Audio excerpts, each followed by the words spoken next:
We begin with breaking news in the Matt Gaetz sex crime probe. Republican official Joel Greenberg in court today pleading guilty to 6 federal charges, including sex trafficking of a teen. The confession completes a swift fall for the one-time local Republican power player, who now entered the Orlando courtroom reportedly in a blue jumpsuit, shackled at the wrists and ankles, affirming his guilty pleas on record. A move that ensures he will spend years in prison, but also far less than the maximum he could have faced on all the original charges if convicted. Greenberg looking pale and splotchy, turning around several times to look back at the small crowd who had come to watch the hearing, as Washington Post reporters documented that scene today, which marks Greenberg's lowest point. And the feds say they got more than just today's guilty pleas. They say in court, so quite officially, they got his full cooperation to recount everything that he knows about what is now a convicted sex crime conspiracy, and thus to help any other prosecutions. We know this blockbuster case led the feds to probe Republican Congressman Matt Gaetz. He is the MAGA congressman who has been facing increasing scrutiny while also publicly fighting back and issuing denials that we've reported on. We know the feds took his phone.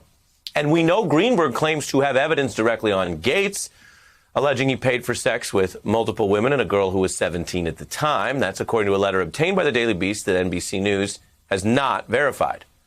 We don't know yet if the feds deem those accusations specifically about Gaetz to be credible. We don't know yet, whatever we think of the emerging picture.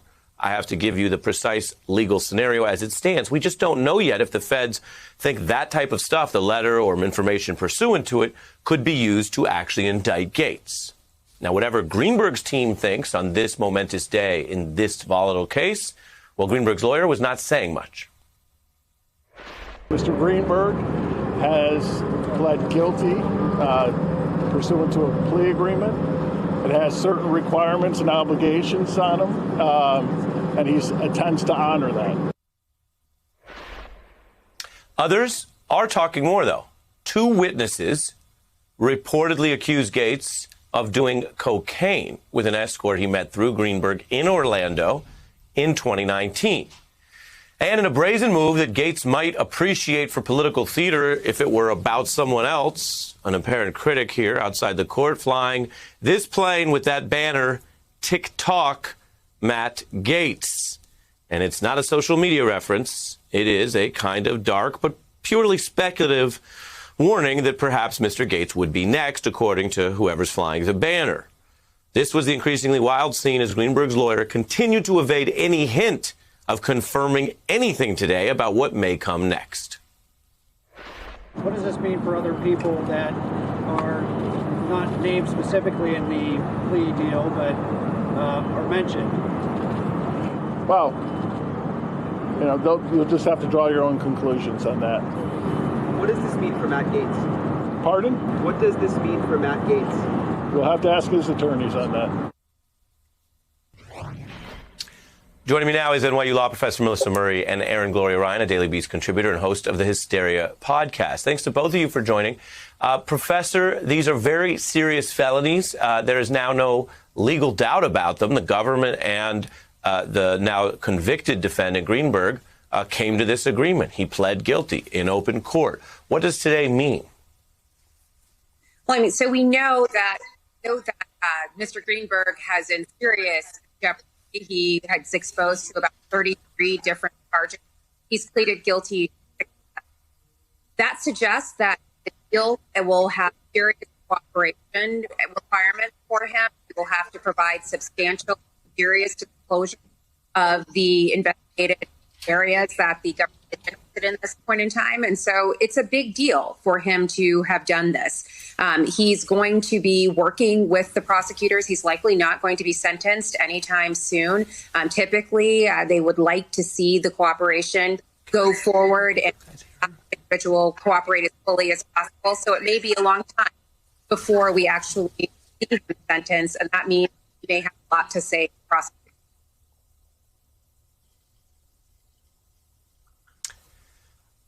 Erin, I'm going to bring you in, and I have to do a little bit of technical housekeeping, which is I hope people could hear the professor, but I couldn't.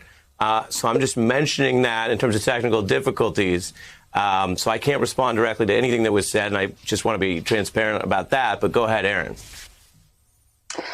Well, as the professor mentioned, these crimes are very serious. I read through the entire plea deal today, and it really feels like if it were a fast food value meal, it would be called the scumbag special. Greenberg has pled guilty to everything from stalking to identity theft. He stole the ID of a guy who sold him a boat. In addition to all the sex crime stuff, he stole other people's IDs in order to facilitate his performing sex trafficking type behavior. But I think all of this stuff brings into relief just what a hot mess the current House GOP caucus is. Matt Gaetz still sits on the Judiciary Committee. He has not been disciplined in a real way while he's in the midst of this huge investigation. And it looks like, the clock is ticking for him. Every week, it seems like we cycle through another House Republican who leads the kind of scumbag power rankings in the House, and nothing is done about them. And so, this is a serious issue in Florida politics. This is a serious issue also for the soul of the Republican Party. Yeah, and you mentioned how this is playing more widely and just what the tolerance level is among Republicans. Gaetz has been out there, if anything, playing the role, whether he believes it or not, of some kind of enforcer. Here he was just over the weekend.